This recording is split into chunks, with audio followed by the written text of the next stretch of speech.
Hola, ¿cómo están? Bienvenidos a Letras Privadas.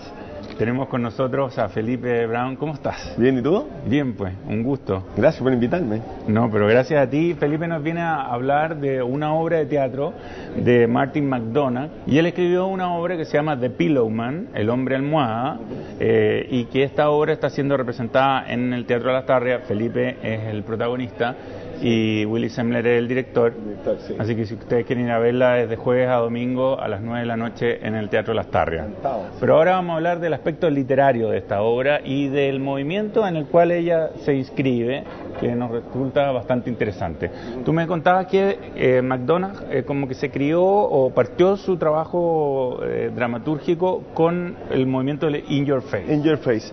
Claro, lo que pasa es que de los últimos tiempos, en los años 90, ocurrió un movimiento bastante interesante y fuerte y muy violento que se llama In Your Face, de los cuales pertenecía Sarah Kane, y hay varios autores importantes y obras importantes como Chopping and Fogging y varias más, todas muy potentes desde los nombres hasta lo que se hace. Explícale a los espectadores qué significa In Your Face, para que se hagan una idea. Bueno, viene un movimiento que viene un poco de la performance, y lo que trata de hacer es enrostrar y tratar de sacar lo más fuerte y profundo del teatro a las personas, ¿no? Que era como una búsqueda que estaban haciendo los ingleses de volver a encontrarse con la fuerza del teatro, y entonces habían actos sexuales en escena y violencia en general, ¿no?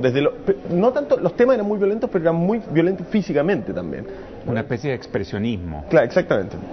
Y fue un movimiento que tuvo mucho éxito y salió mucha gente, muchos autores se suicidaron, como Sarah Kane y varios, eran muy jóvenes. Y Martin McDonagh siguió escribiendo y siguió haciendo sus obras de teatro, que se fueron enfocando en un teatro un poco más establecido, un poco más formal, digamos, y empezó a mezclar las cosas, ¿no? Entonces tiene mucho del In Your Face, pero tiene también mucho del realismo americano, y tiene un poco más del teatro de una estructura más clásica. Katurian, que es el protagonista de esta obra, es un escritor de historia de mucha violencia, claro. y en algunas de ellas violencia incluso contra los niños, ¿no? Sí. Él también escribía cuentos para niños, pero muy oscuro, muy oscuro, claro. Él un poco se ríe, el autor de la obra se ríe un poco de esta excesiva violencia que tienen los cuentos para niños, o cosas tan tremendas como el abandono de los padres y qué sé yo, y aquí lo exacerba bastante más.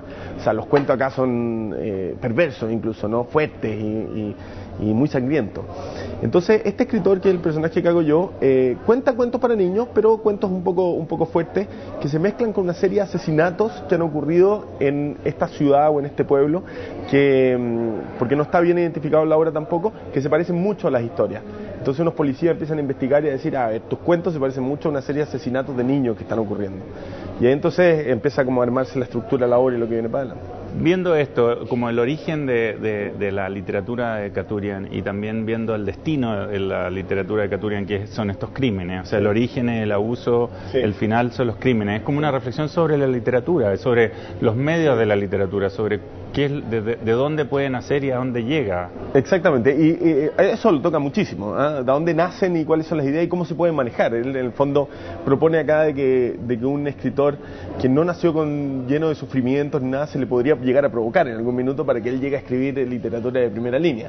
Eso es un poco con lo que juega. Bueno, hay autores que claramente viven vidas novelescas para después escribirlas. Dicen que son autores de poca imaginación. Mi pregunta es si que nacieron así o en alguna edad también lo buscaron, también tratar de ponerse un poco más profundo y más sufrido y una vida más terrible para poder escribir mejor.